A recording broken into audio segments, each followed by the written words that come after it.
La direction de mon école catholique n'était pas hyper à l'aise avec le fait que je commence une transition. Moi, je pense que la phrase je suis né dans le mauvais corps, elle est vraiment très mauvaise. Il y a vraiment une déshumanisation de nos récits et on ne nous considère plus comme des êtres humains avec des émotions, avec des ressentis.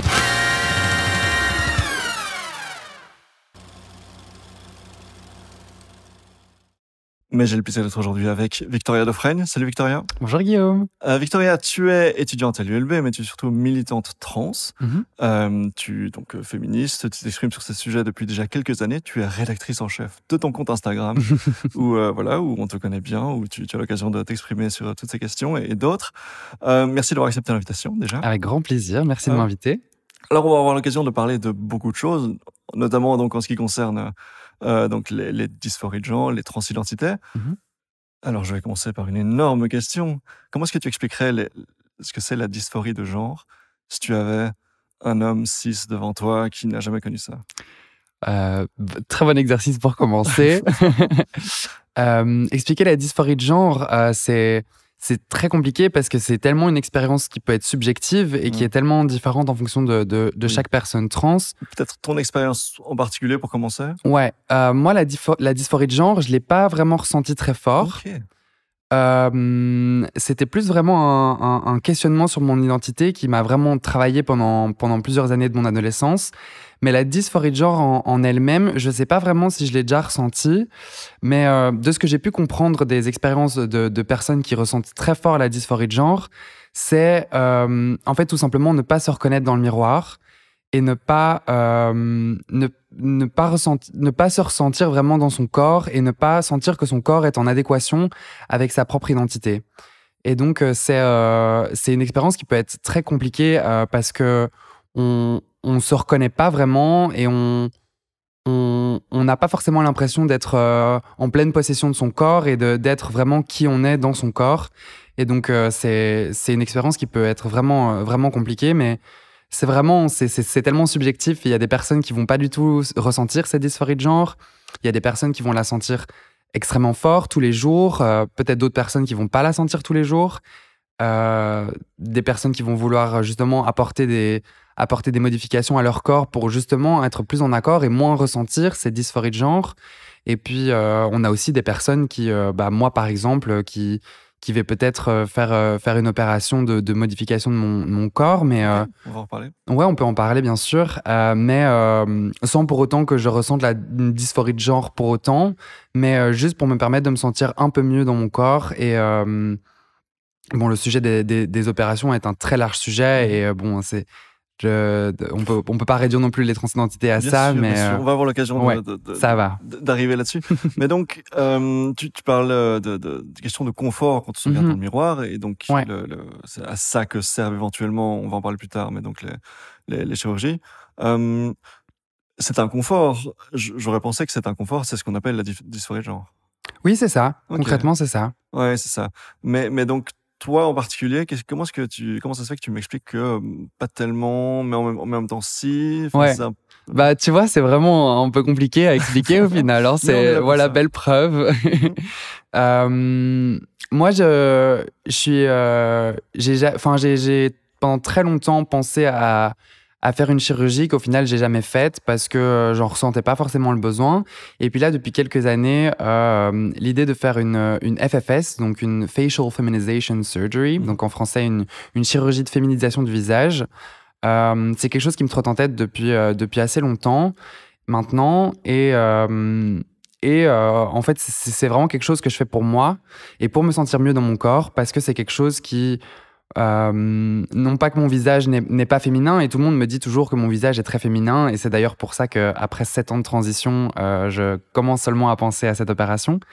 Mais effectivement, je pense que pour me sentir plus en accord avec qui je suis, avec ce que je ressens en moi, certains détails de mon visage pourraient être plus féminins, et c'est le but de cette opération et de cette chirurgie, c'est de rendre ce visage un tout petit peu plus féminin. On ne parle pas de changement drastique non plus, mais c'est une légère modification pour me permettre de me sentir un peu mieux, un peu plus en adéquation avec avec qui je suis, avec ce à quoi j'aimerais ressembler. Et puis il y a aussi un côté, qui est un peu parfois oublié de l'importance de, par exemple, une chirurgie du visage. C'est aussi le côté de sécurité dans l'espace public, parce que par exemple, le fait d'avoir un visage qui soit un peu plus féminin peut potentiellement me permettre de me sentir plus en sécurité dans l'espace public. Et c'est la réalité, quoi. C'est ouais. Donc on va revenir, hein, bien sûr, comme je disais, sur les questions de chirurgie et voilà, tout ce qui est traitement hormonal, etc. Mais vraiment dans un deuxième temps, puisque c'est pas le centre non plus, la question. C'est pas le plus important. Voilà. Donc donc pour revenir encore une fois sur cette période d'origine qui était sans doute difficile pour toi, j'ai cru entendre et comprendre que tu parles de ton adolescence comme étant une masculinité performative. Oui, un peu. Ouais, oui, un peu. Explique-moi ça un petit peu. Tu faisais semblant. Oui, c'est ça. Ben, en fait, j'ai eu, le début de mes questionnements sur ma sexualité ont commencé vers 10 ans, je pense, donc quand même assez tôt. Et à l'époque, je me suis rendu compte que j'étais attiré par les hommes. Et donc, j'ai fait avec les cartes que j'avais entre les mains, c'est-à-dire que j'étais un garçon qui était attiré par les hommes. Et donc, logiquement, je me suis collé l'étiquette du mec gay. Okay. Et en fait, je me suis jamais vraiment, jamais réussi à m'identifier à cette étiquette. Mais par défaut, c'était cette étiquette-là que je m'étais attribuée. Et donc, effectivement, bien que je n'ai pas vraiment réussi à performer cette masculinité, j'ai au moins essayé. Et c'est ce que je dis tout le temps, j'ai essayé d'être un mec jusqu'à ma transition, et j'ai essayé d'être un mec avant ma transition, mais ça n'a jamais marché. Transition que tu as fait à quel âge, du coup ? Que j'ai commencé à 16 ans. Commencé à 16 ans, et donc, alors que tu étais à l'école secondaire, c'était déjà accompli, tu étais une élève trans, donc... Alors ça a été assez compliqué, parce que du coup, j'ai commencé ma transition l'été avant ma réto. Ok, oui. Et donc ma réto était assez... c'était une bataille, on va pas se mentir. Quoi, administrativement ou non, pas du tout. Socialement, oui, au final. Okay. Socialement, moi j'étais dans l'enseignement catholique, et effectivement la direction de mon école catholique n'était pas hyper à l'aise avec le fait que je commence une transition. Mais Est-ce qu'ils t'ont parlé ? Est-ce que tu as été reçu dans le bureau du sous-directeur ? J'ai été moi-même dans le bureau du directeur, accompagné de mes parents et de 2 personnes représentantes de l'association Genre Pluriel. D'accord. Ouais. Pour expliquer au directeur que... Ce qui allait se passer. Voilà, exactement. Ce qui allait se passer. Et c'était pas du tout pour lui poser la question de savoir si c'était OK ou pas. C'était vraiment juste pour lui expliquer et pour lui dire, voilà ce qui se passe. Maintenant, qu'est-ce que vous proposez ? Et il y avait notamment l'histoire de la gym. Oui. Parce que la gym était séparée entre garçons et filles. Et il y avait la question de la gym. Et moi, j'étais déjà sous certificat médical par rapport à la gym. Pour cette raison-là, en fait, tout simplement, parce que c'était devenu psychologiquement impossible pour moi de continuer à faire la gym avec les mecs, quoi. Donc ça rentre dans la dysphorie de genre, alors ? Est-ce que ça rentre dans la dysphorie de genre ? Je sais pas.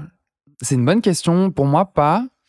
C'est leur regard des autres mecs, c'est leur comportement, c'est les attentes qu'on c'est le fait d'être placé au sein d'un groupe masculin et de devoir être, d'avoir un regard posé sur moi comme si j'étais un mec, quoi. Et c'est quelque chose qui a toujours été dur dans ma vie. Mais donc, ce que tu disais avant, en définissant la dysphorie de genre, c'était tu ne te reconnais pas quand tu te regardes dans le miroir.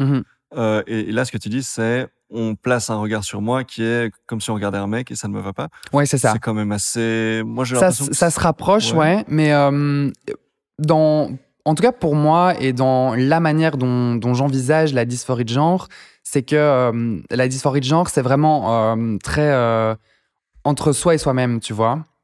C'est quelque chose de très dans son propre regard sur son corps, alors que là, c'était un regard externe qui était posé sur moi et qui me convenait pas et dans lequel j'arrivais pas à me reconnaître. D'accord. Et voilà. Ok, donc ça, c'était pour la parenthèse du cours de sport. Ouais. Bon, est-ce qu'ils t'en parlaient des toilettes aussi ou Non, mais ça a été très compliqué pour le sujet des toilettes. Parce que au fur et à mesure de l'année, j'avançais de plus en plus dans ma transition et effectivement, j'étais à chaque fois face au choix des toilettes, quoi. Dans quelle toilette je vais et en fait, il y avait pas de bonne solution parce que dans tous les cas, je n'allais pas me sentir confortable dans la toilette dans laquelle j'allais aller, quoi. Parce que les élèves étaient pas non plus super accueillantes. Si, globalement, les élèves m'ont plutôt soutenu. Franchement, les élèves m'ont plutôt vachement soutenu, mais j'ai quand même été harcelé pendant la majorité de ma scolarité. Et ça s'est empiré après la transition ou Non. Non, okay. Non, vraiment pas. Ils se sont calmés. Ouais. Mais ça s'était déjà calmé quelques années avant. D'accord. Mais du coup, il y avait un peu ce côté de... en fait, est-ce que je m'expose dans la toilette masculine à potentiellement de la violence masculine envers moi, ou est-ce que je m'expose au regard de jugement des filles si je vais dans la toilette des filles, quoi. Donc c'était vraiment compliqué comme dilemme, mais au final je m'en suis plutôt bien sorti, je crois, et je m'arrangeais pour aller dans les toilettes où personne allait. Okay. Genre dans les étages de l'école, là où personne allait, je savais que j'allais être tranquille, quoi. Attends, mais j'ai une question super importante à te poser. Dis-moi. Vraiment essentielle. T'as grandi à Woluwe? Oui. École catholique? Oui. Moi aussi. Ok. Est-ce que on est allé à la même école? Collège Don Bosco? Non, maternelle. Ah, presque. Il y avait une chance sur deux. C'était une chance sur deux, presque. Ok, ça. Ouais, t'étais pas tout à fait du. Ok, ça va. Bon. On va pouvoir éviter de parler de tous les profs et le. Ok, ça. Ouais. Ça. Mais de toute façon, personne n'aurait rien compris. Mais je me suis vraiment posé la question. Après ça, tu disais que ça s'est resté compliqué, donc surtout socialement, mais quoi, plus par rapport aux élèves ou bien les profs, le staff, ça restait... Les profs, il y avait de tout. Okay. Il y avait de tout. Il y avait tant des profs qui n'arrivaient pas à m'appeler Victoria que des profs qui s'étaient érigés en tant que mes grands défendeurs et qui vraiment portaient ma transidentité vraiment à bras le corps ouais. Et vraiment me défendaient auprès de la direction, auprès des autres profs et vraiment, je me rappelle notamment de ma prof d'histoire qui était une incroyable prof d'histoire, vraiment. Et qui avait vraiment... C'était une prof très neutre, qui avait vraiment aucun favori. Et moi, en fait, la direction m'avait interdit d'écrire Victoria sur les interros parce que c'était pas mon prénom légal. Et donc, la solution qui avait été trouvée, c'est que je n'écrive pas de prénom et donc j'écrive juste mon nom de famille de Freng. Ouais. Et... ton numéro de classe, un truc comme ça. Oui, voilà, mais pas mon prénom, quoi. Ouais. Pas le droit. Et donc cette prof d'histoire en question, à chaque fois qu'elle me remettait mes copies, elle avait écrit en rouge Victoria. Ok. Et à chaque fois qu'elle me tendait ma copie, elle me disait « T'as encore oublié d'écrire ton nom ?» Oh, c'est chou. Et c'est vraiment, c'était une petite chose, et c'est vraiment pas grand chose, mais ça me permettait de me sentir vraiment en sécurité dans sa classe, quoi. Et mais voilà, j'ai vraiment eu la chance d'avoir mon camarade de classe qui m'ont vraiment bien soutenu. Ok, et donc tu as pu cesser de performer cette masculinité qui était exactement fictive. Et donc après ça, une fois que tu es vraiment passé ton est-ce que la féminité, tu l'appellerais aussi performative, ou bien est-ce que c'est devenu vraiment quelque chose de complètement naturel, c'est intuitif, c'est smooth Ben justement, par rapport à ce que je te disais tout à l'heure, je considère avoir essayé d'être un mec jusqu'à ma transition et de n'y être jamais arrivé. En quelque sorte, je considère après ma transition, avoir essayé d'être une femme et d'y être non plus jamais arrivé, tu vois. D'accord. Oui. Et donc, bien que je m'identifie en tant que femme trans, c'est l'identité dans laquelle je me sens la plus à l'aise. Je sais au fond que, au fond de moi, j'ai arrêté d'essayer de me coller un genre. Ok. C'est plus quelque chose qui m'intéresse. En fait, je veux être reconnu en tant que personne, en tant qu'être humain. C'est pas central dans qui tu es. Non, voilà. Bien que je me sente la plus en adéquation avec cette identité de femme trans, j'ai arrêté d'essayer de performer en fait cette féminité justement, et Et ça m'a permis aussi, d'une certaine manière, d'accepter ma masculinité aussi, quoi, et de peut-être trouver un plus grand équilibre entre masculin et féminin. Oui, c'est ça, oui, parce qu'effectivement, souvent, alors, donc, c'est évidemment très différent, les parcours entre les hommes trans, les femmes trans et autres. Mais effectivement, souvent, j'ai l'impression que après une transition, par exemple, les femmes trans vont avoir envie de vraiment appuyer sur la féminité à fond les ballons et on fait disparaître toute trace, micro-trace de masculinité. Ouais, bah, j'ai été cette personne-là aussi. Hein. On met des grosses fleurs partout, on met plein de bijoux, du gros maquillage à fond. Mais c'est génial au final, c'est génial, c'est trop bien, quoi. C'est vraiment, c'est tellement empouvoirant que... Ouais, non, c'est génial. Mais la raison pour laquelle je dis ça, c'est parce qu'on remarque que ça tend un petit peu à diminuer après quelques années. Quoi. Ouais, c'est ça. Généralement, c'est... mais il y a un besoin d'affirmation, quoi. Et puis, voilà, c'est ça. Ouais. Alors, donc tu es, comme tu l'as dit, une femme hétéro. Dans le cadre, de manière générale, de cette société, dans le cadre scolaire, familial, etc., on t'a pas, du coup, éduqué comme étant une femme à la base, quand tu as grandi. Il y a dans notre société une certaine injonction vis-à-vis des femmes. Elles ont pour injonction, elles ont pour obligation de plaire aux hommes. Elles sont là pour plaire aux hommes, pour être désirées par les hommes, pour les séduire, pour leur plaire, pour les impressionner. Du coup, est-ce que toi, tu es privé de ça? Est-ce que c'est quelque chose que tu remarques comme différence par rapport à d'autres femmes? Non. J'ai pas du tout été privé de ça. Okay. Parce que bien que je n'ai pas été socialisée en tant que femme, j'ai quand même eu, dans ma socialisation de mec homosexuel, le côté où je faisais partie du groupe des dominés, entre guillemets. Ok. Je sais pas si tu vois ce que je veux dire. Je vois. Mais rappelle-moi juste, donc cette période-là, entre ton premier coming out et ton deuxième, durait combien de temps? 5 ans. Ah oui, okay. 6 ans presque, ouais. Coming out très tôt, du coup. Je me suis rendu compte que j'étais attiré par les hommes quand j'avais 10-11 ans. Et puis, je me suis rendu compte que j'étais trans quand j'avais 15 ans. C'est ça. Et puis, j'ai commencé ma transition à 16 ans. Oui, alors du coup, ma question tombe un peu en miettes, quoi. Non, pas forcément. Je pense que c'est une question qui est très intéressante. Mais effectivement, dans mon cas, il y a bien que ce soit avant ma transition ou après ma transition, il y a effectivement toujours eu ce côté du male gaze et de la validation masculine qui s'est peut-être même exacerbé en fait à partir du moment où j'ai commencé ma transition, parce que avant ma transition, je recherchais la validation masculine que dans les yeux des hommes qui pouvaient être attirés par moi en tant que mec, quoi. Et après, j'ai cherché la validation masculine dans le regard des hommes qui pouvaient être attirés par moi en tant que femme. Et donc, ça s'est un peu exacerbé parce que concrètement, en tant que femme, oui, il y avait beaucoup plus d'hommes hétérosexuels autour de moi que d'hommes homosexuels. Et donc, il y avait beaucoup plus de regards dans lesquels aller chercher la validation. Oui, c'est ça. Et donc, la façon de valider la transition, c'est finalement être désiré par un homme straight. Ouais, c'est hyper triste, mais c'est un peu ça la réalité qui se passe dans la tête. Ouais. Est-ce que l'inverse est vrai aussi pour les hommes trans? Très bonne question. J'en ai aucune idée. Ok, écoute. J'en ai aucune idée. Je vais pas répondre à leur place. Ok, oui, non, mais je pose des questions un petit peu poussées, j'avoue. Mais donc, voilà, comme on le sent déjà un petit peu dans la discussion qu'on a eue, il y a plein de vécus, plein de discours possibles. Hein, on vient de le voir encore une fois avec la question que je viens de poser. On entend parfois, dans certaines bouches, des phrases comme « je suis né dans le mauvais corps ». On m'a assigné un genre qui n'était pas le bon, pas le mien. Ça m'interpelle toujours parce que ça clash quand même assez nettement avec l'idée qu'on ne naît pas femme, on le devient. Et il y a un petit peu cette idée de « non, mais moi j'étais déjà une femme quand je suis né, j'ai toujours été une femme, mais les gens se sont trompés, les gens m'ont dit que j'étais un homme, et en fait non ». Du coup, comment est-ce que cette vision du genre-là, de dire on m'a accolé le mauvais genre, ça peut influencer les différents discours autour des transidentités. Qu'est-ce que tu en penses de ce petit clash dont je viens de parler? Moi, je pense que la phrase je suis né dans le mauvais corps, elle est vraiment très mauvaise. Elle est vraiment très mauvaise.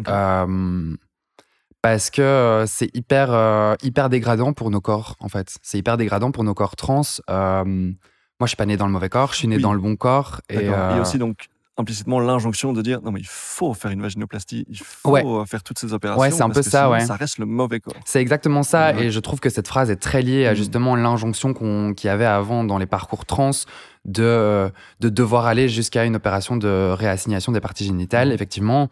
Et donc, je trouve que c'est une phrase qui est mauvaise, mais en fait, d'une certaine manière, c'est une phrase qui est tellement facile pour nous, en tant que personnes trans, à dire à des personnes cisgenres pour qu'on nous foute un peu la paix et qu'on nous pose pas plus de questions que ça. C'est dire « je suis né dans le mauvais corps ». Et alors, c'est un peu une phrase qui est facilement recevable pour une personne cisgenre et qui répond à un discours, quoi. C'est une phrase qui permet de couper court à la conversation, en fait, et de pas aller plus loin, de pas rentrer dans les détails. Et c'est un peu pour faire plaisir aux personnes cisgenres aussi qu'on peut dire ça, en mode oui, je suis pas né dans le bon corps. Oui. Et donc voilà, la discussion est close. Mais c'est vrai que c'est une phrase, et j'ai encore vu passer en interview récemment je pense que c'était une femme trans qui justement remettait en question cette phrase et qui disait qu'il fallait arrêter en fait de dire cette phrase parce que c'est tellement péjoratif pour nos corps et c'est dégradant en fait. Genre nos corps ils sont beaux, nos corps ils sont très bien comme ils sont et ouais, moi je considère pas être né dans le mauvais corps, quoi. Ils ont toute leur légitimité, ils sont pas invalides. Voilà. Même s'ils sont pas dans les normes et dans les carcans cis-hétéros, quoi. Voilà, mais donc ça répond assez bien donc pour la phrase je suis né dans le mauvais corps. Ouais. Si on passe sur l'autre exemple que j'ai donné, qui est on m'a assigné le mauvais genre et j'ai toujours été en fait une femme à l'intérieur et les gens, il y a presque cette idée que les gens se sont trompés, m'ont donné le mauvais pronom, etc. Là aussi, ça clash quand même avec l'idée qu'on devient femme. Ouais, c'est ça. Et c'était exactement la personne que je mentionnais juste avant parlait de ça aussi. Ça aussi, c'est un peu un truc qu'on dit, je pense, pour faire plaisir aux personnes cisgenres, de dire non, mais je me sens comme ça depuis toujours, tu sais. Oui, pour bien appuyer sur la légitimité. C'est ça. Non, mais c'est ça. Vraiment alors, effectivement, on remarque qu'il y a des enfants trans qui expriment leur transidentité très, très tôt. Moi, je sais que j'ai pu avoir une remise en question sur mon identité quand j'étais très, très jeune, mais que j'ai très vite intériorisé. Parce que je l'ai très vite intellectualisé et je me suis très vite dit non, je peux pas jouer avec le maquillage de ma mère, je peux pas mettre les talons de ma mère parce que je suis un garçon, donc je dois être un garçon. Et donc je me suis un peu forcée toute seule dans le moule et oui, est-ce que je me sens femme aujourd'hui? Je sais pas. Alors est-ce que je me sentais femme quand j'étais enfant? Je pense pas. Mais ce que je peux dire, c'est qu'effectivement, j'ai eu pendant toute mon enfance et toute mon adolescence, jusqu'au moment où je comprenne que j'étais trans, j'ai eu une grosse remise en question sur mon identité. Et c'est quelque chose qui m'a vraiment suivi pendant toute mon enfance, toute mon adolescence. Et cette remise en question s'est arrêtée le jour où j'ai compris que j'étais trans. Mais pouvoir dire que je me sentais fille dès le plus jeune âge, c'est pas vrai. Je peux dire par contre que je me suis jamais vraiment senti mec. Ça je peux le dire, effectivement. Aujourd'hui, donc, tu as tendance même à parler de post-binarité, de te définir un petit peu complètement d'ailleurs comme agenre. Ouais, c'est ça. Je me reconnais pas de manière générale. Dans exactement, ouais. Après, c'est pas forcément une identité que tu mets en avant. Que je mets en avant parce que je pense que ça pourrait dénaturer mon combat. Et est-ce que tu te sens un peu prisonnière du coup des combats que tu as menés jusqu'à présent en tant que femme trans et du coup tu te dis je peux pas abandonner tout ça et dire que je suis agenre parce que sinon je perds un peu toute ma légitimité. C'est une bonne question. C'est une question que je me suis quand même déjà souvent posée. Tous ces followers Instagram. En vrai, je pense que on a tous droit à avoir notre petit jardin secret, notre petite intimité, et justement le fait de plus me considérer à genre qu'autre chose, ça fait un peu partie de mon jardin secret, de mon intimité, et c'est pas une identité que j'ai envie de brandir, et c'est pas une identité que j'ai envie qu'on remette en question, c'est pas une identité que j'ai envie d'expliquer, et donc et au final, publiquement et en tant qu'identité politique, je me sens beaucoup plus à l'aise avec l'identité de femme trans. Et voilà. Oui, c'est ça. Ouais. Et ça renforce aussi ton discours de dire que Mais donc post-binarité, c'est plus complexe, plus subtil, c'est plus un spectre que quelque chose de vraiment homme-femme et puis voilà, c'est tout. C'est ça. Et oui, ça. Et donc on peut avoir des ressentis, des subtilités différentes, etc. Donc c'est finalement assez logique. Tu as employé plusieurs fois la phrase de se sentir femme. Donc je ne vais pas te demander ce que ça veut dire, puisque donc on va juste rappeler un petit peu aux gens. Se sentir femme, ça signifie simplement avoir l'impression d'appartenir au groupe des femmes, et ça peut avoir des significations différentes pour chaque personne. Et chaque personne n'est pas forcément en mesure d'expliquer exactement comment. Enfin, je sais pas non plus ce que c'est être un homme. Donc voilà, si on considère voilà que ces catégories de genre sont fluides, que les définitions sont fluides, etc. On vit quand même comme voilà, comme on a pu le sentir dans ce que je disais juste avant, dans une société, avec des institutions qui restent quand même très binaires. Ça s'est vu aussi dans ce que tu disais par rapport à l'école où tu étais, collège Don Bosco. Est-ce que tu observes qu'on voit des évolutions par rapport à ça, ou bien est-ce que on voit des régressions, ou les deux en même temps? Très bonne question. J'ai envie de dire les deux en même temps.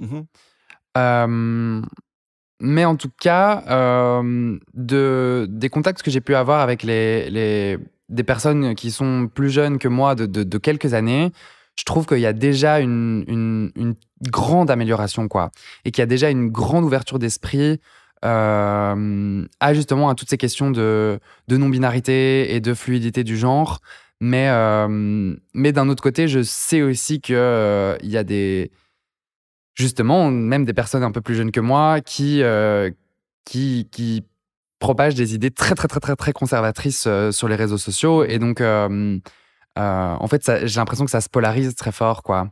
Et que là où avant, on parlait pas trop de transidentité, on parlait pas trop d'identité de genre, et on parlait encore moins de fluidité du genre, maintenant qu'on en parle beaucoup plus, ça c'est aussi un peu la faute aux médias, cette polarisation, parce qu'on a présenté les transidentités comme un sujet de débat, et donc un sujet où il faut être pour ou contre. On a donné, comme s'il y avait le choix d'être pour ou contre les personnes transgenres dans notre société. Donc il y a une grosse polarisation qui est occupée à s'effectuer, j'ai l'impression, avec d'un côté un groupe de personnes qui sont justement en accord et comprennent cette fluidité du genre, et d'un autre côté, un groupe de personnes avec des idées très conservatrices et qui considèrent que une personne transgenre n'a pas le droit d'exister, quoi, concrètement. Et beaucoup de gens qui, en fait, ne sont toujours pas au courant, j'ai l'impression, qui n'ont même pas capté du tout, qui ne savent même pas très bien ce que c'est, une femme trans, un homme trans. Voilà, donc on parlait donc un peu plus tôt des notions des opérations de chirurgie, etc. Est-ce que tu peux commencer par expliquer un petit peu ce que c'est les notions de passing et de clocking, qui sont quand même assez centrales pour parler de ce qu'on va évoquer juste après? Le terme passing, il vient de l'activisme des personnes racisées. Et le terme passing, à la base, voulait dire passer pour une personne blanche en tant que personne racisée. C'est un terme qui a été réapproprié après par les communautés transgenres pour justement utiliser le passing comme passer pour cisgenre. Donc concrètement, qu'est-ce que ça veut dire, le passing? C'est le fait de, très grossièrement dit, c'est le fait de ne pas avoir l'air trans.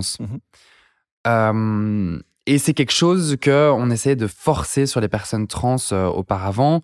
Et c'était quelque chose qui était un peu mis sur un piédestal. Il fallait absolument avoir un passing, et c'était la chose la plus importante, parce qu'il ne faudrait pas avoir l'air trans. C'est fondamentalement transphobe, cette idée de les personnes trans ne doivent pas avoir l'air de personnes trans. Oui, c'est ça. C'est comme si, à nouveau, on revient un peu à ce qu'on disait avant, c'est comme si on n'avait pas le droit d'être trans, et comme si on n'avait pas comme si nos corps étaient pas beaux et étaient pas justes, alors que vite, entre guillemets, les corriger. Oui, c'est ça, exactement. Et après, il y a encore aujourd'hui beaucoup de personnes trans qui veulent justement avoir un certain passing, et qui veulent avoir plus de passing, et c'est totalement légitime. Parce que justement, et c'est ce que je pouvais mentionner aussi plus tôt, parce que rien que, par exemple, dans l'espace public, ne pas avoir l'air trans, ça veut dire être plus en sécurité et moins risqué de se faire agresser et moins risqué de subir de la violence. et être plus accepté par notre société. Et donc, concrètement, avoir plus de passing, c'est aussi juste qu'on nous foute la paix. Qu'on nous foute un peu la paix, c'est ça. Et le clocking, alors justement, c'est... Attends, juste avant de passer au clocking, est-ce que donc, effectivement, tu expliques que c'est une vision, une ambition qu'on impose donc aux personnes trans. De manière générale, est-ce que c'est rare ou est-ce qu'au contraire c'est universel? Est-ce que toutes les personnes trans, de manière générale, rêvent de ce passing ou bien est-ce qu'elles rejettent ça? Dans quel ordre d'idée on est à peu près? À nouveau, c'est très subjectif et c'est aussi assez fluide, je pense. Moi, je pense qu'au début de ma transition et surtout après avoir quitté ce fameux collège Don Bosco et être arrivé à l'ULB, je parlais pas de ma transidentité, je voulais pas qu'on me colle l'étiquette trans parce que j'en avais trop souffert à Don Bosco. Et tu voulais juste être une femme, arriver à l'université. Je voulais juste être une femme, je voulais juste être acceptée en tant que femme, et donc effectivement ce passing était hyper important pour moi. Je voulais avoir un passing qui soit grand. Et donc, par exemple, je me maquillais assez fort tous les jours pour aller à l'université. Je m'habillais vraiment très fémininement. Et c'était quelque chose dont j'avais besoin pour avancer, pour évoluer. Après, maintenant, au final, après quand même quelques années de transition et quelques années en tant qu'être socialement une femme, c'est plus quelque chose que je recherche en fait, parce qu'en fait, à la limite, je cherche le fait d'avoir l'air trans, tu vois. Et parce que maintenant, c'est une identité que je revendique tellement haut et fort que j'ai envie d'avoir l'air trans, en fait. Pas envie de gommer ça, ça. Non, pas du tout. Ouais. Pas du tout. Et donc, voilà, je t'avais interrompu. On peut repasser donc sur le clocking. Comment est-ce que tu expliquerais ça aux gens? Eh ben, le clocking, justement, c'est le fait qu'une personne cisgenre reconnaisse qu'une personne transgenre est transgenre. Donc, c'est-à-dire que, par exemple, prenons une situation où je rentre dans un ascenseur, il y a une autre personne avec moi, et cette personne se rend compte que je suis trans, et imaginons qu'elle est accompagnée, et qu'elle dise justement à la personne qui l'accompagne « Ah, t'as vu, elle est trans ». Ça, c'est du clocking. Et c'est du clocking assez violent, on va pas se mentir. Mais le clocking, ça peut être tout simplement juste un regard aussi. Un regard d'interrogation. Un regard... en fait, on le sent très vite quand une personne nous cloque et quand une personne ne voit que le fait qu'on est trans en nous, en fait. Tout simplement. Et le fait de poser ce regard, c'est hyper objectifiant parce que ça nous met vraiment dans une case transgenre et ça nous enferme dans quelque chose auquel on ne peut pas être réduit, en fait. Enfin, oui, moi, je suis transgenre. Effectivement, c'est une identité que je crie haut et fort, mais je ne suis pas que ça. C'est ça. Donc, finalement, le fait que tu rentres dans l'ascenseur et quelqu'un dit « T'as vu, elle est trans », c'est surtout le ton, en fait. C'est surtout le « Ouh ». T'as vu, elle est trans. C'est pas parce que finalement dire que t'es trans, t'es plutôt fier. Oui, c'est ça. Ouais. Et c'est le ton, et c'est aussi qu'est-ce qui va suivre, en fait. Parce que quand on entend ce genre de propos, directement, enfin en tout cas moi personnellement, j'ai la réaction animale instinctive de fight or flight. Enfin moi je suis plus une friseuse, mais il y a ce côté de ton instinct te dit de attention, je suis en danger et violence peut-être arriver, que ce soit verbal ou physique. Mais effectivement, c'est des situations où on est vraiment, vraiment, vraiment pas à l'aise, quoi. Ouais. Alors, je vais te challenger un petit peu, parce que donc, tu disais juste avant que donc, maintenant, tu rejettes cette notion qu'il faut absolument un passing, qu'il faut absolument un corps qui s'invisibilise en termes de transition. Mais tu m'as expliqué que tu voulais faire une chirurgie au niveau de ton visage. Alors, est-ce que c'est pas un passing que tu souhaites un petit peu obtenir à ce niveau-là? Alors déjà, j'adore les contradictions. J'adore les contradictions. C'est une très bonne défense. Je pense que l'être humain est fait de contradictions, bien sûr. Et j'adore les contradictions. c'était vraiment quelque chose que je trouve très intéressant. Et c'en est une? Et c'en est une, en fait. C'en est une, et j'arrive pas forcément à l'expliquer. J'ai envie d'avoir un visage plus féminin, mais pour autant, je me considère pas vraiment en tant que femme trans. C'est quelque chose qui, c'est une contradiction, mais... Tu ne me considères pas vraiment en tant que femme trans? Mais par rapport au fait qu'on parlait d'agenre, etc., quoi, tu vois? Attends, non, je t'ai perdu un petit peu. Non? Ok.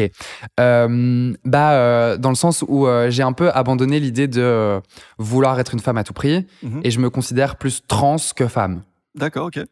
Là, je vais peut-être perdre pas mal de monde. J'espère que vous me suivez toujours. Mais effectivement, j'ai ce désir d'avoir un visage qui soit un peu plus féminin parce que ça me permettrait de me sentir un peu mieux et un peu plus en accord avec ce que je ressens, en fait. Je sais que j'ai une part de féminité qui est très, très grande en moi, mais c'est pas pour autant que je vais me coller l'étiquette de femme. Oui, c'est ça. Mais donc, on revient à ce que tu disais sur le fait que, donc, post-binarité, on sort un petit peu de cette binarité simple et donc on va chercher plus dans la nuance, entre guillemets. Et donc, malgré tout, une forme de contradiction. Complètement, je l'assume. Je l'assume complètement. Mais je pense que la différence importante, c'est que tu ne ressens pas une injonction, une obligation à faire cette chirurgie. Non. C'est plus pour le kiff. Je le fais vraiment pour moi. Je le fais vraiment pour moi parce que... Tu décrirais ça comme étant un besoin, une nécessité, ou bien un plaisir, comme il y a beaucoup de gens qui font des chirurgies esthétiques pour... non, je pense que c'est quand même un besoin. Ok. Je pense que c'est quand même ça rentre quand même dans l'ordre du besoin, parce que c'est vraiment quelque chose qui... Tu te sens mal quand tu te regardes dans le miroir? Ouais, c'est ça. Okay. Et qui, en fait, peut-être maintenant qu'on en parle et maintenant que justement tu me poses un peu toutes ces questions un peu challengeantes, peut-être que c'est un peu une forme de dysphorie de genre, ouais. Ok. Peut-être que c'est un peu une forme de dysphorie de genre, effectivement, parce que parfois je me reconnais pas, quoi, ouais. Mais voilà, on est arrivé à la réponse de la première question. Exactement. Ça aura mis un petit peu de temps, mais on y est arrivé. Voilà, on parle sans difficulté, parce que donc on a évidemment surtout parlé de la communauté trans jusqu'à présent. Dans les communautés LGBT au sens large, on parle des lesbiennes, on parle des homosexuels. On ne parle pas des trans. Tu n'aimes pas qu'on dise les trans. Alors, qu'est-ce qui fait que on peut dire les lesbiennes, on peut dire les homosexuels, on ne peut pas dire les trans? Si, on peut le dire, mais pour autant que ce soit bien intentionné, quoi. C'est ça. Ouais. C'est ça qui est hyper important, et c'est pour ça que moi j'essaye toujours en termes de langage, de toujours rappeler aux gens d'utiliser le mot personne avant trans, parce qu'il y a si je disais les personnes lesbiennes, ça pue un peu quand même. Ouais, je sais pas, moi je préfère quand même. Ok. Je préfère quand même. D'accord. Oui, bon après c'est largement subjectif, quoi. Oui, c'est ça, et c'est vraiment c'est le côté d'intention aussi qui compte. Moi je parle des trans tout le temps. Oui, bon après en tant que personne concernée, je me le permets, et puis j'aime bien aussi être un peu dans la provoque. En tout cas, je pense justement que le fait de dire juste du coup les trans, ça banalise complètement le mot, et on n'est pas obligé de prendre des pincettes et de dire les personnes qui sont en situation de transition. Effectivement, machin, les trans, voilà. Ouais. C'est ça. Bon, voilà, là, j'ai un peu donné mon avis à travers cette question. Mais on s'en fout. Enfin, je remarquais ça, et je me posais la question. Tu as ouvert la voie, donc on a parlé de ton arrivée à l'université où tu essayais un petit peu de faire du passing finalement. Tu as ouvert la voie des baptêmes des étudiantes trans. C'était un peu la première. Est-ce que c'est juste de dire ça à l'ULB? Je pense pas être la première personne trans baptisée, mais je pense être la première personne trans à avoir fait son baptême en ayant déjà entamé sa transition. Ah oui, d'accord. Oui. Parce que je me dis, dans toutes les personnes baptisées, il y a bien des personnes qui ont dû faire une transition un peu plus tard, quoi. Mais effectivement, moi, j'avais déjà fait ma transition, et en tout cas, à l'ULB, c'était vraiment... j'étais un peu devenu un phénomène, quoi. Donc le bisutage était rempli de transphobie? Non. Ah non, pas du tout. Okay. Hein. Ah non, pas du tout. Moi, le baptême, c'était une des meilleures expériences de ma vie. Hein. Généralement, on retrouve des vieux trucs bien sexistes. Oui, effectivement. Mais bon, après, j'ai bien choisi le cercle dans lequel j'ai fait mon baptême. Et comme je dis toujours, j'aurais jamais fait mon baptême ailleurs que dans ce cercle-là, le cercle des sciences, pour le mentionner. Solvay, t'es pas intéressé? Non, j'aurais jamais fait mon baptême à Solvay. Et j'étais en Polytech à l'époque, et j'aurais jamais fait mon baptême en Polytech non plus. Tu l'as fait au cercle des sciences, du coup. Je l'ai fait au cercle des sciences, et c'était vraiment, une des meilleures expériences de ma vie, si pas la meilleure expérience de ma vie. Et je dis toujours que je serais pas là où j'en suis aujourd'hui si j'avais pas fait mon baptême. De ta vie? Franchement, ouais. Ok. Franchement, ouais. C'est quoi? C'est beaucoup de fun ou C'est beaucoup de fun, c'est... dans une communauté étudiante. Exactement, c'est tisser des liens. Et puis c'est surtout, moi, ça m'a permis aussi de sortir de Woluwe, en fait. Tout simplement, ça m'a libéré de Woluwe, en fait. Parce que... je sais pas si beaucoup de gens vont comprendre, mais oui. Ouais, c'est peut-être un peu une private joke. mais ça m'a permis de rencontrer des personnes qui avaient évolué en dehors de Woluwe. Et ça existe. Et ouais, c'était un peu la première fois pour moi que je rencontrais des personnes qui étaient hyper féministes, qui étaient hyper de gauche, qui avaient des idées politiques, qui étaient politisées, qui avaient des idées politiques qui étaient très installées. Et en fait, moi, en tant que femme trans qui venait de Woluwe, moi, je me disais que j'étais hyper ouvert d'esprit parce que j'étais trans. Je pensais que vraiment que j'étais hyper ouvert d'esprit. Et en fait, toutes ces rencontres à travers le baptême m'ont fait me rendre compte à quel point j'étais pas du tout ouvert d'esprit à l'époque, quoi. Vis-à-vis de quoi, par exemple? Mais j'étais hyper raciste, j'étais hyper homophobe, j'étais hyper validiste. Mais au moins, t'assumes.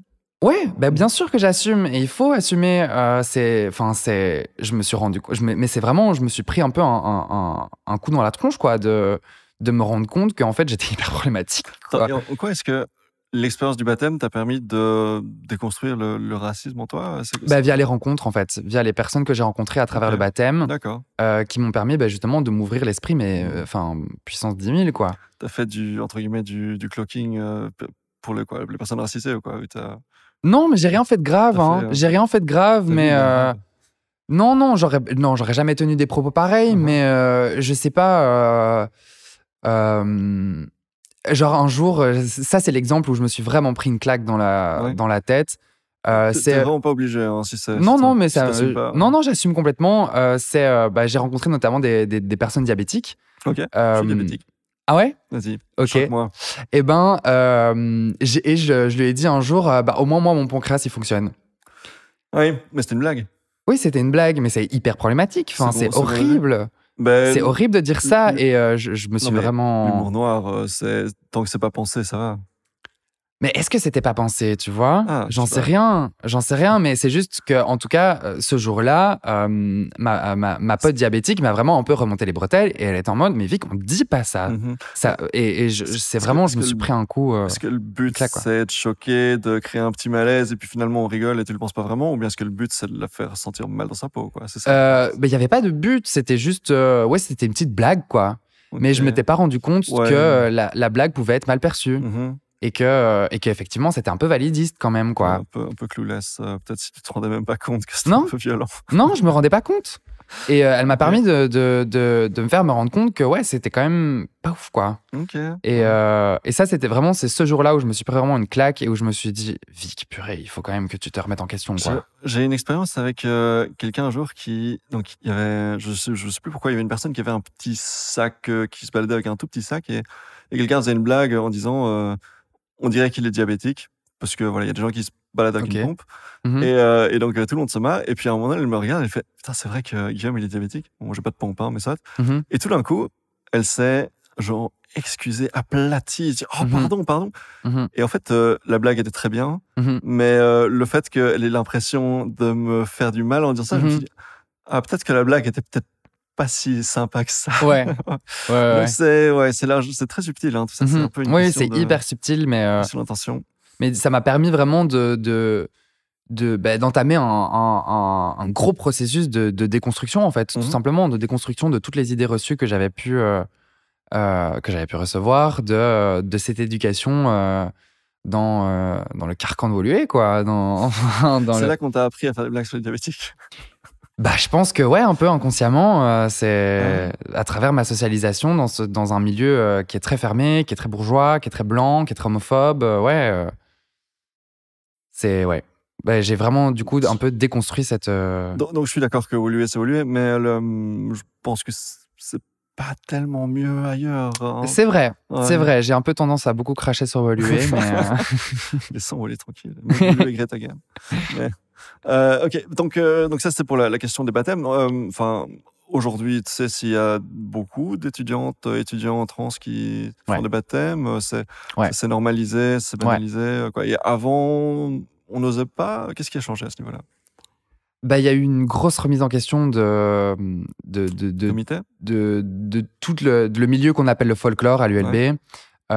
C'est-à-dire toutes les personnes baptisées qui sont actives dans les cercles. Ça peut être les comitards de baptême. Enfin, il y a eu une énorme remise en question. Aussi dans le cas des violences sexuelles et sexistes exactement. En général. Exactement. Avec, ou quoi oui, c'est ça. C'est un peu arrivé en même temps avec Balance ton folklore. Qui est, voilà, il y a eu un compte Instagram où justement on a commencé à dénoncer tous les faits qui étaient dessus. Je pense que ça a permis d'enclencher une grosse remise en question et un grand changement dans ce milieu du folklore qui font que maintenant il y a effectivement je connais des personnes trans qui ont fait leur baptême après moi, quoi. Super. Et donc là où avant, malgré tout, tu dirais c'était quand même peu un champ de mine, c'était un peu, on n'osait pas, terrain dangereux potentiellement. Oui, en fait, on n'en parlait pas, tout simplement. Okay. On n'en parlait pas. Moi, je sais que pour en avoir discuté avec mon président de baptême, à qui je fais des gros bisous si jamais il nous écoute, que lui, dans sa tête, il avait déjà préparé le baptême pour accueillir une personne trans au sein du baptême, mais il pensait pas qu'il le vivrait en tant qu'étudiant. Il pensait que ça arriverait plus tard. 2 générations après, pour ses petits-enfants. Non, peut-être pas à ce point-là, mais au moins quelques années plus tard, quoi. Ça, oui, okay. Et puis du coup, moi j'ai débarqué en mode coucou. Ok, donc il avait anticipé. Et vraiment tout s'est très bien passé. Et c'est juste qu'effectivement, après, par la suite, c'est devenu une rumeur dans tout le milieu du folklore, justement, que il y a une meuf trans baptisée au CDS, quoi. Et donc le passing dont tu rêvais à ce moment-là, ça marchait pas trop. Ouais, je l'avais déjà un peu laissé tomber le passing à ce moment-là parce que il y avait déjà une personne qui s'était crue intéressante en Polytech à dire à tout le monde que j'étais trans. Et donc j'étais déjà la meuf trans en Polytech. Et après j'ai fait mon baptême et je suis devenue la meuf trans dans tout le folklore, quoi, à l'ULB. Et donc et c'est ça en fait un peu qui m'a poussé à mon activisme aussi, hein, parce que en fait j'en avais marre de plus pouvoir rencontrer une personne sans qu'elle ait entendu parler de moi à l'ULB, tout simplement. Et donc je me suis dit, quitte à ce que tout le monde parle de moi à l'ULB, je vais leur donner une raison et je vais leur donner du matériel pour discuter correctement des transidentités et pour avoir des vraies conversations plutôt que juste utiliser mon identité comme un bruit de couloir et comme des rumeurs intéressantes, quoi. Ok, mais donc les choses avancent vers le mieux, en tout cas au niveau de l'ULB, des comités du folklore, comme on disait. C'est pas le cas partout. On observe donc un peu partout des paniques morales, notamment sur les questions trans. Ces dernières années, voilà, il y a une loi donc cette année au Royaume-Uni qui interdisait les bloqueurs les puberty blockers, les bloqueurs de puberté, on dit ça comme ça en français. Ouais. Voilà. Ce qui est quand même assez, je sais pas, ça sert à quoi. Enfin, c'est bon, voilà, bref. C'est de la diabolisation, quoi. Voilà. Donc ça, c'est au Royaume-Uni. Aux États-Unis, c'est limite encore pire. Le Donald Trump qui fait des commentaires bizarres en disant que votre petite fille va aller à l'école maternelle le matin, puis elle va rentrer, ça va être un petit garçon. Qu'est-ce qui se passe? Panique morale, quoi. C'est vraiment, panique on dit morale. N'importe quoi et on fait paniquer tout le monde. Pourquoi aujourd'hui? Pourquoi maintenant? C'est pas de nouveau, les personnes trans? Non, mais on croit que c'est nouveau et on a l'impression que c'est nouveau et on a l'impression qu'il y a un phénomène de mode parce que justement on en parle beaucoup plus et que on pense que j'ai du mal à comprendre aussi un peu. Je suis un peu perdu face à toute cette panique morale, comme tu dis, et qui prend tellement d'ampleur en fait dans les discours médiatiques, dans les discours politiques. Il y a vraiment une véritable diabolisation des identités trans et je comprends pas forcément pourquoi. C'est un peu compliqué. Moi, j'aime bien prendre l'exemple pour un peu mettre ça en parallèle et pour un peu répondre à l'argument qui dit que c'est un effet de mode et qu'il y a de plus en plus de personnes trans. J'aime bien prendre l'exemple des gauchers. Okay. Oui, le fameux graphe. Là. Le fameux graphe qui, je trouve, est génial et je pense qu'on est beaucoup de personnes trans à utiliser ce fameux graphe pour un peu répondre à cet argument-là, qui est du coup genre un graphe où on voit qu'effectivement, à partir du moment où on a laissé les gens écrire de la main gauche, il y a eu effectivement une augmentation du nombre de personnes qui écrivaient de la main gauche, mais après, on voit que ça plafonne. Et c'est tout simplement la même chose pour moi avec les personnes trans. À partir du moment où on a le droit d'exister, où on nous laisse le droit d'exister et de vivre dignement, et ben forcément, de plus en plus de personnes trans vont assumer le fait qu'elles étaient trans. Il n'y avait pas moins de personnes trans avant, c'est juste qu'on n'avait pas le droit d'exister avant. Et donc, toutes les personnes trans qui ont pu exister dans les dernières générations n'ont pas forcément fait de coming out et n'ont jamais vécu leur vie en tant que personne trans parce que c'était pas possible presque, tout simplement. Juste pour rebondir là-dessus, parce que j'y pense, donc il n'y avait pas moins de personnes trans avant. Est-ce que tu as en tête des exemples de personnages historiques dont, je sais pas, on parle de Jeanne d'Arc parfois comme étant un exemple de... Ah ouais? Ah, t'as jamais entendu ça? J'adore! Non, jamais entendu. Non? Ouais, c'est assez intéressant. Après, il y a des. Enfin, moi, j'ai une théorie qui dit que Jésus est un homme trans, mais ça, c'est trop touchy. Si tu veux te faire crucifier, c'est une bonne strat. Et Jeanne d'Arc, c'est aussi une figure emblématique de l'extrême droite. Donc, c'est des exemples qui sont intéressants. Voilà, c'est des exemples qui sont intéressants, mais avoir j'ai pas forcément d'exemples historiques en tête. Mais c'est, enfin, je veux dire, les personnes trans existent depuis la nuit des temps, quoi. Donc, c'est pas nouveau. C'est juste que maintenant, on a le droit d'exister et on s'est battu pour avoir le droit d'exister. Et donc, effectivement, maintenant, on revendique nos droits, tout simplement. Au-delà de ça,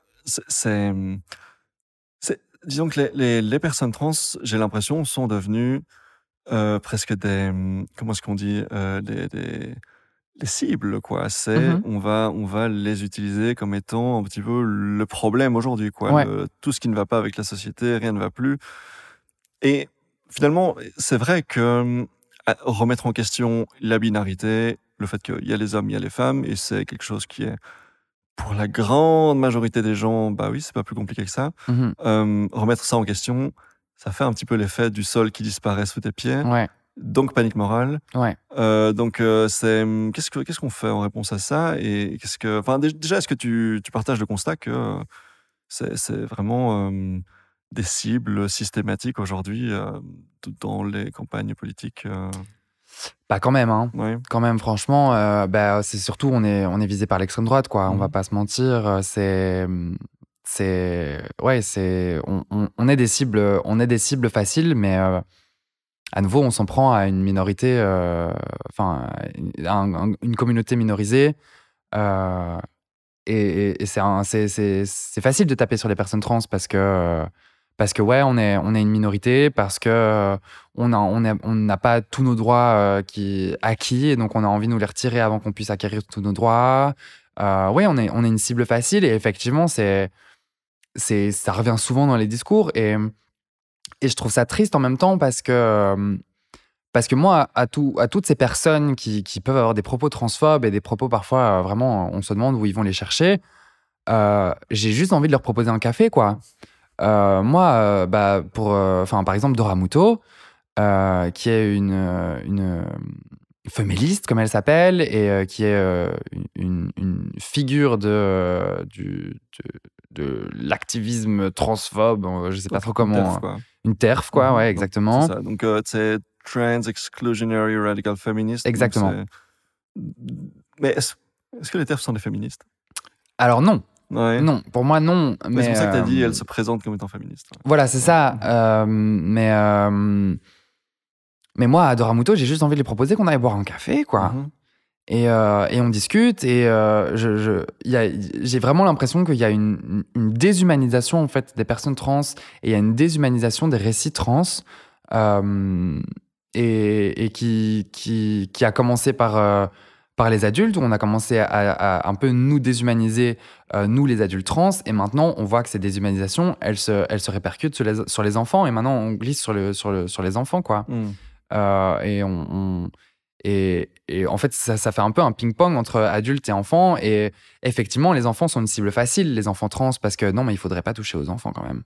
Et donc, protéger nos enfants. Voilà, protéger nos enfants. Ça rappelle les trucs avec les manifestations contre les Evras il y a quelques années. Voilà, exactement. Mais c'est exactement ça. Et donc, on protégeait nos enfants. Et pour là, maintenant, on voit effectivement qu'on bloque l'accès aux bloqueurs de puberté aux enfants trans. À quand est-ce qu'on va nous bloquer l'accès aux hormones, à nous, adultes trans?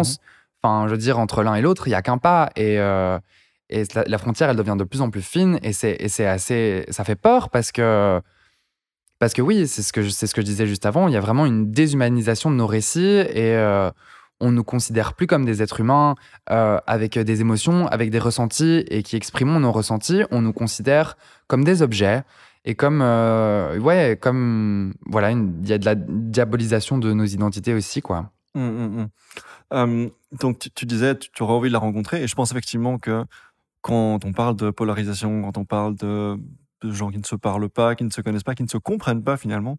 Mais c'est vrai que généralement, la solution qui marche le mieux, c'est juste se parler. Discuter. Comment est-ce qu'on met ça en place, en fait? On fait une plateforme de rencontre entre les transphobes et les trans?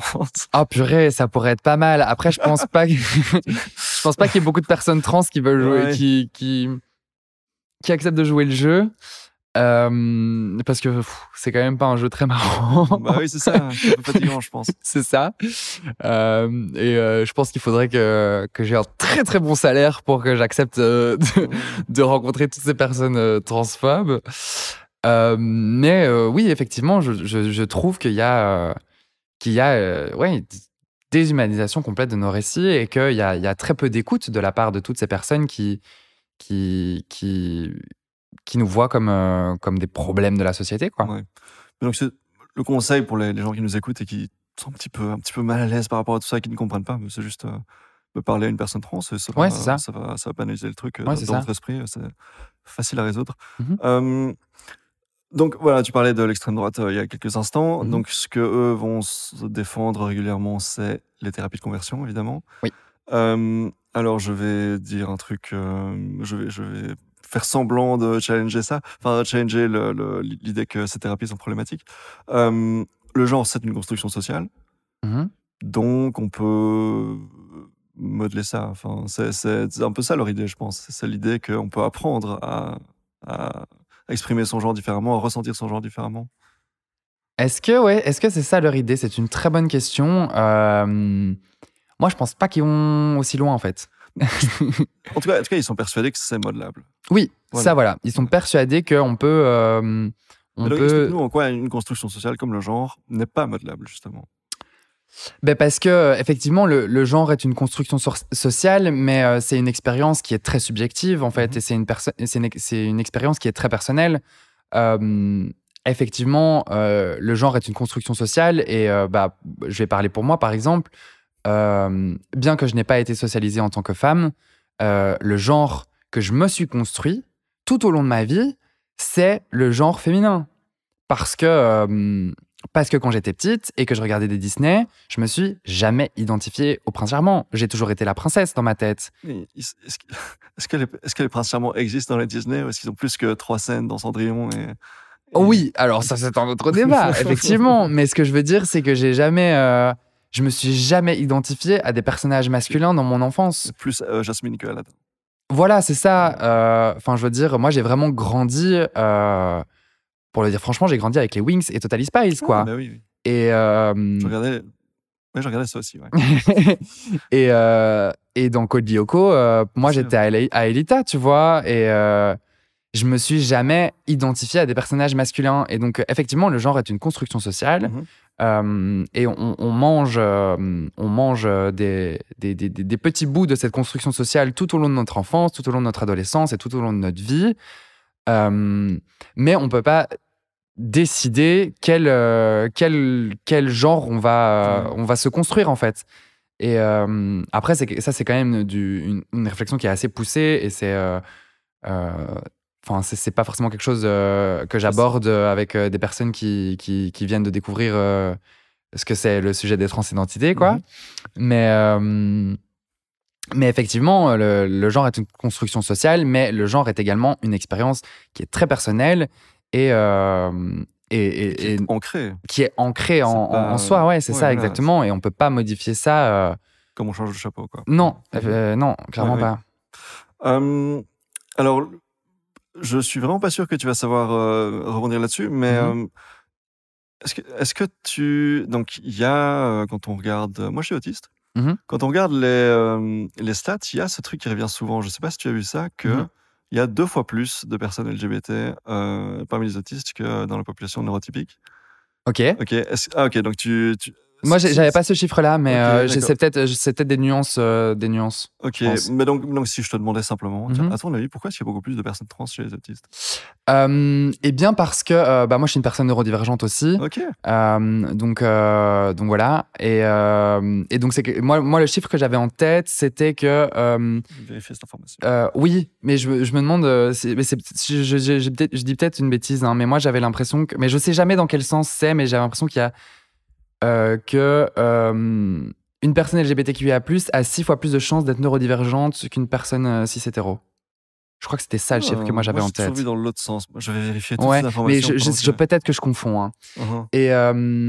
Et comment est-ce que j'explique ça ? C'est une très bonne question. Eh bien, moi, je pense que justement, en tant que personne neurodivergente, on a parfois du mal avec les normes sociales et on a parfois du mal à comprendre les codes sociaux et que du coup, justement, on va avoir une plus grande facilité à aller challenger ces codes sociaux, à aller challenger ces normes sociales et à justement revendiquer le fait qu'on n'est pas dans les normes parce qu'en fait, on n'était déjà pas dans les normes à la base. Je sais pas si c'est clair. Oui. Attends, donc déjà, les premiers chiffres que je vois vite fait dans les premiers résultats sur Google, faites toujours confiance aux premiers résultats sur Google. C'est qu'ils disent que, par exemple, les personnes qui ont un TDAH étaient 6,6 fois plus likely, avec plus de chances d'exprimer une différence en termes de genre. Ah ben voilà, du coup c'était dans l'autre sens que ce que je disais. Ouais. Et alors ils disent aussi les personnes qui ont un trouble du spectre autistique donc parmi les personnes qui sont autistes, il y a environ une estimation de entre 42 et 69%, bon c'est large fourchette, qui s'identifient comme étant homosexuels ou faisant partie d'une minorité sexuelle. Ok. Voilà, donc c'est quand même large. Ouais, c'est assez large. Ouais. Bon, après, ce que je dis toujours par rapport à ces chiffres, c'est que tellement de personnes qui sont autistes et qui ne sont pas au courant que. Ouais, voilà, c'est ça exactement. Abusivement dur de faire des stats, de faire des pourcentages, etc. Mais en tout cas, de manière anecdotique, on le constate. Enfin, je veux dire, c'est quand même très fréquent. Ouais, clairement. Ouais. Et donc la façon dont, pour rebondir sur ce que tu disais à l'instant, la façon dont je dirais ça, c'est qu'effectivement, il y a. C'est implicite, c'est construction sociale. Je me rappelle d'une fille autiste qui m'est parlé et qui me disait que quand elle avait, avant d'avoir 12 ans, et qu'elle tombait amoureuse d'autres filles un peu tout le temps, elle n'avait pas capté que c'était pas normal. Ah, mais moi non plus. Hein. Voilà. Moi, j'ai eu pareil. Hein. C'est une règle implicite qui nous est pas expliquée. Mais c'est ça. Voilà, c'est ça. Moi, j'étais attiré par les mecs. Liberté, quoi. Liberté de faire un peu ce qu'on veut plutôt que de se conformer à des règles qu'on nous a explicitement inculquées. Ouais, c'est ça. C'est vraiment ça. Moi, j'ai vraiment eu exactement pareil. J'ai toujours ressenti une attirance envers les hommes, mais je pensais que tout le monde, que tous les mecs avaient pareil, en fait. Et c'est le jour où je me suis rendu compte que tout le monde n'avait pas ça, que du coup, je me suis dit, ah, ok. Du coup, le fait qu'on me traite de pédé depuis toutes ces années, en fait, peut-être que ça veut dire quelque chose. Voilà, mais oui, voilà, je suis. C'est très intéressant, je trouve, comme sujet. C'est super intéressant. Bon, après, je sais pas s'il y a beaucoup plus de choses à en dire. Donc, tu disais neurodivergente. Je peux te demander plus précisément ce que tu... Le diagnostic qui a été posé, c'est TDAH. Ok. Jusqu'à présent. Voilà, c'est ça. Mais je sais aussi que j'ai été baladé entre... On m'a fait faire le test HPI, j'ai fait les tests d'autisme aussi. Et donc, en fait, on m'a un peu fait du ping-pong dans tous les sens. Et puis du coup, c'est du coup après les tests de l'autisme, le psychiatre qui avait fait les tests avec moi m'a dit droit dans les yeux, vous êtes dans le no man's land de la neurodivergence. Mais je pense que votre porte d'entrée est le TDAH. Et donc il m'a redirigé vers les tests de TDAH. Dire no man's land, quoi. C'est-à-dire que tu en fait, répondais pas suffisamment à aux critères. Voilà, c'est ça. Ouais. Voilà, c'est ça. Je crois qu'il me manque 1 ou 2 points de QI pour être considéré HPI. Okay. Je suis pas assez autiste, mais apparemment TDAH, je l'étais assez. Et donc le diagnostic qui a été posé, c'est TDAH. Mais j'ai tellement été balancé dans tous ces tests que c'est pour ça que maintenant je préfère dire neurodivergente. C'est ça. Parce que je sais que j'ai des traits autistes, parce que je sais que j'ai des traits TDAH, parce que je sais que j'ai des traits HPI, et qu'en fait je m'y retrouve plus en disant neurodivergente que TDAH, parce que je trouve que en fait ça m'enferme dans quelque chose qui n'est pas assez complet et qui n'est pas représentatif de qui je suis vraiment, quoi. Et donc, du coup, tout ça se connecte à ce que tu disais plus tôt vis-à-vis de le genre, mais c'est quand même un peu bizarre. Enfin, je comprends pas tout à fait ce truc. Exactement. Donc, à genre, et donc ça. Et ça renforce tout à fait l'idée que mais c'est vraiment en toi, quoi. C'est pas une mode. Non. Et pour rebondir sur ce que tu as dit, le psychiatre, on va rappeler qu'en Belgique, la situation est quand même assez merdique vis-à-vis des diagnostics, etc. Puisque dans les centres de référence pour l'autisme, il y en a, je crois, 5 en Belgique francophone, à peu près. Ils ont tous fermé leurs portes aux adultes maintenant. Voilà. La liste d'attente était de 14 ans l'an dernier, puis ils ont fermé. Ils ont fermé la porte. Et puis il restait encore le Brugman, la possibilité de s'inscrire là-bas. Et il y a quelques mois, ils ont fermé les portes aux plus de 30 ans. Donc moi, j'ai 30 ans. Okay. J'ai un rendez-vous dans un mois. Ok. Voilà. Ok. Mais bon, je sais pas ce que ça vaut, quoi. On verra ce que ça donne. Je tiendrai les gens au courant. Mais par contre, j'ai vraiment dû. Il y avait une personne suite à mon passage à la télé pour parler d'autisme en avril qui m'avait appelé pour dire. Enfin, il m'avait écrit pour me dire mais j'ose pas parler au téléphone, j'y arrive pas. J'ai besoin de prendre rendez-vous pour mon fils et pour moi. Donc j'ai fait ça. Et puis le service m'a rappelé genre 1 ou 2 semaines après pour me dire ah non, on éjecte toutes les personnes de plus de 30 ans en fait. Finalement on peut pas, quoi. Il y a pas la place. Bon, voilà, je sais que c'est dans le programme politique de certains partis. On verra comment ça évolue, ouais. Ouais, mais voilà. Mais donc de ce que tu dis, j'ai l'impression que tu dis peut-être que ça va évoluer ton diagnostic, peut-être que j'avoue, j'ai un peu arrêté de me battre avec les diagnostics, on va pas se mentir, parce que c'est quand même, ça a été plusieurs années de questionnement, de pas de réponse, de devoir me battre pour avoir des réponses, etc. Sans parler de toutes les personnes qui à chaque fois te disent que mais non, t'es pas autiste, t'es juste nanana, mais non, t'es pas HPI, t'es juste nanana. Et donc, est-ce que tu ne savais pas que c'était une mode? Ouais, c'est ça. Non, vraiment. Un jour, on m'a dit mais non, mais t'es pas autiste, t'es juste intense. Oh, ok, voilà. Donc, et c'était une psychologue qui m'a dit ça. Donc, j'ai un peu décidé d'arrêter de me battre. J'ai eu mon petit diagnostic TDAH. C'est pas suffisant à mon goût, mais j'ai pas envie d'aller creuser encore plus loin. Et donc voilà. Fais comme tu le sens. Moi, je conseille toujours aux gens, s'ils ont l'opportunité d'un peu apprendre leur grammaire, un peu mieux comprendre qui ils sont. Et effectivement, je pense que ça peut être utile, mais c'est pas une obligation, quoi. Non, c'est ça. Et je pense que j'avais d'une certaine manière besoin d'avoir... c'est un peu triste, hein, mais la validation médicale de effectivement je suis neurodivergente. Ça c'est concrétisé par un diagnostic du TDAH. Et maintenant, je sais que je peux un peu me reposer là-dessus pour un peu mieux me comprendre et un peu mieux comprendre qui je suis, comment je fonctionne. Et comprendre le décalage, quoi, la différence. Voilà, c'est ça.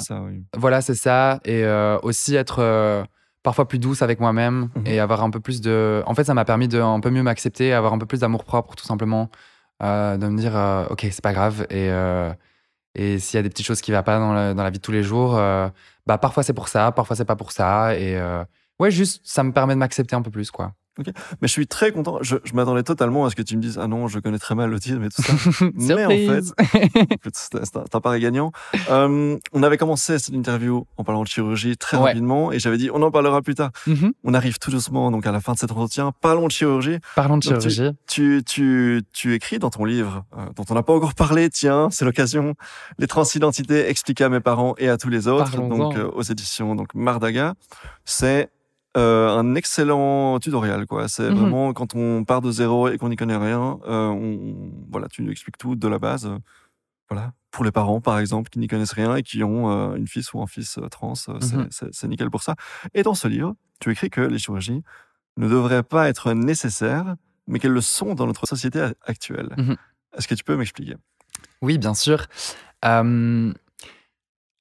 Eh bien parce que justement, parce que nos corps sont pas acceptés et parce que en fait c'est dur d'être une personne trans, certaines personnes ont besoin d'avoir recours à ces chirurgies-là pour se sentir mieux et pour évoluer de manière plus sereine dans leur vie en fait, tout simplement parce que avoir un corps qui est pas dans les normes, ben c'est dur en fait parce que on est face à beaucoup de rejet, on est face à beaucoup de solitude, on est face à beaucoup de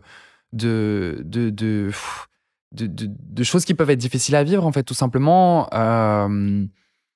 Rien que je sais pas, être en maillot sur la plage, ça peut être un exercice qui terrifie enfin je sais même pas chiffrer combien de femmes trans ça terrifie de porter un maillot sur la plage quoi. Et donc effectivement on sait ces chirurgies-là doivent exister parce que pour certaines personnes, c'est juste pas possible de continuer sa vie avec un corps qui est pas dans les normes et avec un corps qui dérange, avec un corps qui choque parce que c'est trop dur en fait, tout simplement. Mais donc tu disais que tu aimerais que tu disais même que les corps trans sont beaux et qu'ils sont légitimes et qu'ils sont très bien comme ils sont. Est-ce que finalement, là je vais être très dur dans ce que je veux dire, mais est-ce que finalement faire des chirurgies pour normaliser son corps, entre guillemets, dans cette binarité de genre dont on a parlé plus tôt, est-ce que c'est pas capituler en fait ? Ben, je me suis longtemps posé la question. Et c'est un peu une question... c'est une question qui est très difficile à aborder parce que elle vient vraiment remettre en question beaucoup de choses. Parce qu'il ne faut pas oublier non plus que ces chirurgies, et notamment, enfin on ne va pas tourner autour du pot, mais notamment la chirurgie de réassignation des parties génitales, c'était des chirurgies qui étaient imposées aux personnes trans avant. Et c'était des chirurgies qu'on était presque obligé de faire en fait. Et c'était des chirurgies qu'on était obligé de faire si on voulait avoir un changement d'identité légale avant la loi qui a été actée le 1er janvier 2018 par exemple.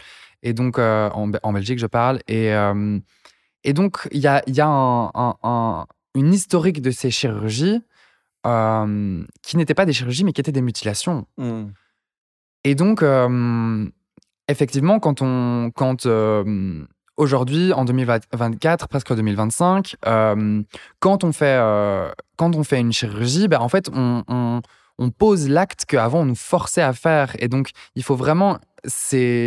Psychologiquement, il faut réussir à un peu dénouer l'envie, du besoin, de l'obligation, enfin, vraiment, il y a beaucoup de choses. Et donc, pour revenir à la question initiale, est-ce que faire une chirurgie, c'est capituler ? Peut-être que oui, peut-être que non. Mais si ça l'est, c'est pas grave. Donc, voilà, c'est ça, en fait. En fait, si c'est capituler, c'est pas grave. Parce que tant qu'on le fait pour soi-même et tant qu'on le fait avec des convictions profondes, tant qu'on le fait de manière éclairée et que personne nous force à le faire, bah en fait, let's go. Let's go, si ça nous permet de nous sentir un peu mieux dans nos corps et si ça nous permet de vivre une vie qui soit un tout petit peu plus apaisée et un tout petit peu plus saine et qu'on puisse... parce que être trans dans notre société actuelle, c'est une bataille quotidienne. Et si on peut avoir... Il faut avoir les épaules pour la mener, cette bataille. Oui, voilà. Et il faut avoir les privilèges pour la mener aussi. Il faut avoir l'argent pour la mener aussi, parce que transitionner, c'est hyper cher. Oui. Et donc, il faut avoir tout ça. Et Et donc oui, si on veut capituler pour certains aspects de notre vie, eh ben capitulons franchement, prenons-nous des petites vacances et si ça peut nous faire du bien, eh ben ça nous fait du bien et ça s'arrête là en fait. Oui, c'est ça, parce que s'il y avait une injonction à ne surtout pas capituler, ce serait finalement dire vous avez pour mission, pour obligation de renverser un ordre établi Ouais, qui c'est est là ça. depuis des millénaires. Ouais, c'est ça. Et Ouais. tout le monde n'a pas les épaules pour faire ça C'est et ça, tout le monde n'en ouais. a pas l'envie. Et c'est tellement compliqué aussi parce que le rapport qu'on a avec son propre corps, il est de facto influencé par l'image que la société a de notre corps. Et donc, c'est parfois même trop compliqué pour une personne de réussir à accepter son corps malgré toutes les mauvaises images qui peuvent être véhiculées par la société sur nos corps, quoi. Et donc, moi, je comprends complètement les personnes qui ont besoin d'avoir plein de chirurgies les personnes trans qui ont besoin d'avoir plein de chirurgies pour se sentir bien dans leur corps. Je comprends complètement les personnes trans qui veulent absolument pas faire de chirurgie parce que ça leur parle pas, ou parce que pas besoin, ou parce que envie, mais pas envie d'un côté, mais pas envie de le faire parce que ça fait trop peur. Enfin, je veux dire, le rapport aux chirurgies, à nouveau, est très subjectif et voilà, et moi, pendant longtemps, j'avais pensé à faire une vaginoplastie. Au final, cette opération m'a fait beaucoup trop peur. Et donc, j'ai décidé de ne pas la faire. Et puis, en fait, j'étais très contente pendant une époque de ne avoir fait aucune chirurgie. Et puis maintenant, voilà, j'ai cette FFS, cette chirurgie du visage qui approche doucement et qui se concrétise petit à petit. Et je suis très confortable avec cette idée-là. Et voilà, et une transition, c'est un parcours de vie. Moi, je considère qu'une transition, ça s'arrête un peu jamais. Et que aussi l'identité de genre est hyper fluide. Et donc, en fait, on évolue au fur et à mesure de notre vie. On a des besoins qui sont différents. Et voilà, ouais, le sujet de chirurgie est un sujet très, très large. Oui, oui. Et donc, voilà, si on revient sur le fait que les chirurgies ne devraient pas être nécessaires, mais qu'elles le sont. On a parlé de capitulation, même si c'est un terme quand même assez dur. Assez dur, ouais. Est-ce que tu inclurais là-dedans aussi les traitements hormonaux? Non. Non. Franchement, non. Qu'est-ce qui fait la différence? La différence, c'est que... C'est aussi modifier son corps. C'est aussi modifier son corps, effectivement, mais je trouve que le moyen de modification est beaucoup plus doux. Et est beaucoup plus graduel et beaucoup moins invasif, intrusif. Et en tout cas, moi, par exemple, à titre personnel, en tout cas, enfin, à nouveau, prendre des hormones, c'était j'ai même pas réfléchi, en fait. Au fait, si je voulais prendre des hormones ou pas, c'était vraiment logique que je prenne des hormones. Et je suis très confortable avec l'idée de prendre des hormones. Et ça me convient très très bien, mais ça a jamais été en fait une question en soi de prendre des hormones. Moi, c'était la première étape que je voulais avoir le plus rapidement possible en fait, ces hormones. Je voulais avoir accès le plus rapidement possible aux hormones. Et alors qu'effectivement les chirurgies, j'ai commencé ma transition en 2016 et toutes ces années plus tard, je m'approche et je m'apprête seulement à peut-être faire une chirurgie, quoi. Et donc c'est un peu deux poids deux mesures, quoi. Oui, donc qu'est-ce qui fait que dans un cas ça ne devrait pas être nécessaire et malheureusement ça l'est, et dans l'autre cas c'est une évidence, évidemment tout le monde le fait, c'est banal. Parce que j'aime bien les contradictions. Non, je vais essayer de répondre un peu plus concrètement, mais je pense que aussi il y a le côté où les hormones sont quand même globalement réversible. Okay, enfin, pas à 100%, mais... oui, la puberté, au niveau de la voix, par exemple, ce genre de choses. Oui, voilà, effectivement, mais... ou les seins qui poussent. Voilà, c'est ça. Ouais. Donc, on peut pas... une fois qu'on a entamé un traitement hormonal pendant plusieurs années, en tout cas, on peut pas non plus revenir à 100%. On peut pas faire marche arrière à 100%, mais... il y a un côté où si demain j'ai envie d'arrêter les hormones, j'arrête les hormones. Point. Alors qu'une chirurgie, c'est plus, c'est un moment vraiment marqué dans le temps, et il y a un avant-après, et c'est pas une évolution graduelle. C'est un peu un non-retour entre guillemets. Et donc c'est un peu pour ça que pour moi c'est différent, quoi. Ouais. Mais donc tu disais tu pourrais les arrêter demain si tu le voulais. Tu ne vas pas le faire parce que tu disais que ça te plaît. Ouais. Qu'est-ce que ça t'apporte en fait? C'est une très bonne question. J'ai déjà souvent pensé à réduire le dosage de mes hormones. Ça se fait de plus en plus. Bon, pas trop en Europe, parce qu'en Europe, on a un peu peur de sortir des sentiers battus en termes de traitements hormonaux pour les personnes trans. Mais le microdosing se fait. Il y a de plus en plus de personnes trans qui font du microdosing d'hormones, c'est-à-dire de prendre des toutes petites doses de manière quotidienne ou même pas forcément quotidienne. Pour des raisons financières alors ou... Non, même pas. Juste dans l'idée de prendre un peu moins d'hormones, en fait, tout simplement. Voilà, elles ont moins envie. Ouais, voilà. Et ça, du coup, c'est une prise d'hormones qui est complètement différente, mais qui, pour certaines personnes, leur permettent de se sentir en fait un peu mieux. Moi, j'y ai déjà pensé, mais il y a un peu... Enfin, ouais, pour trouver un ou une médecin qui veuille bien accompagner ce type de traitement, c'est presque impossible. Presque impossible. Ouais, il faut qu'ils aient le courage de sortir les sentiers battus. Oui, voilà, c'est ça, et de s'intéresser vraiment au sujet. Et déjà, pour trouver une personne qui soit formée aux traitements hormonaux et qui veuille bien, en tant que médecin, accompagner les traitements hormonaux, c'est déjà compliqué. Alors en plus, quand on sort des carcans de ce qu'on leur a appris, c'est encore plus compliqué.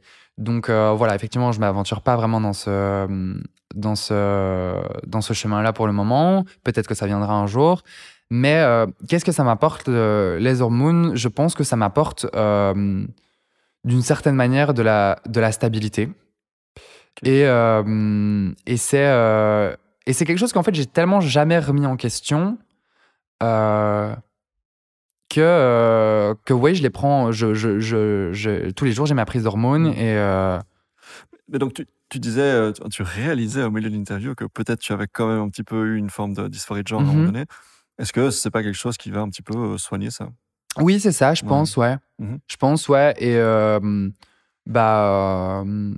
typiquement, là, je suis... Enfin, à part, du coup, voilà, mon visage que j'ai le souhait de faire dont j'ai le souhait de faire cette chirurgie, comme j'en ai parlé, je pense qu'en fait, je suis très à l'aise avec le corps que j'ai maintenant. Avec les hormones donc. Avec les hormones donc. Et donc encore plus après la chirurgie, d'après ce que tu dis. Voilà. On espère. Et oui, voilà, je suis à l'aise avec le corps que j'ai maintenant. Et donc, pourquoi changer de traitement hormonal si je suis à l'aise avec le corps et avec les effets des hormones que j'ai pour le moment, quoi. Ouais. Voilà. Super. On arrive tout doucement donc au terme de cette interview. Je vais juste revenir sur ce que tu disais par rapport au fait d'arrêter les traitements hormonaux. On peut revenir en arrière si on le veut, etc. Je rappelle que c'est un pourcentage infinitésimal de gens qui entament une thérapie, une transition et qui changent d'avis après. Donc voilà. On peut changer d'avis, c'est pas pour ça que concrètement ouais. ça et encore dans les personnes dans ce faible pourcentage de personnes qui détransitionnent justement, il y a encore un plus grand faible pourcentage de personnes qui se sont effectivement trompées sur leur identité de genre, et la majorité des personnes trans qui détransitionnent, elles restent trans, mais elles détransitionnent parce qu'en fait c'est trop dur de trouver un logement, c'est trop dur de trouver un emploi, on a un très mauvais accès aux soins de santé, on a nos parents qui nous parlent peut-être plus, on se retrouve peut-être à la rue, et donc en fait la majorité des personnes qui détransitionnent parce qu'en fait c'est trop dur d'être trans, et non parce qu'elles se sont trompées sur leur choix, et ça c'est important de le mentionner, je pense. Oui, tout à fait. Et donc est-ce qu'il y a des points qu'on n'a pas abordés qui te semblent essentiels, ou bien est-ce qu'on a fait un bon petit tour du paysage? On a fait un chouette tour du paysage. J'ai été vraiment challengé. Merci pour ça. C'était très intéressant, je trouve. Et j'en ressors grandi, et j'ai même appris des choses, moi, pendant cette interview. Donc, écoute, c'est tout bénef.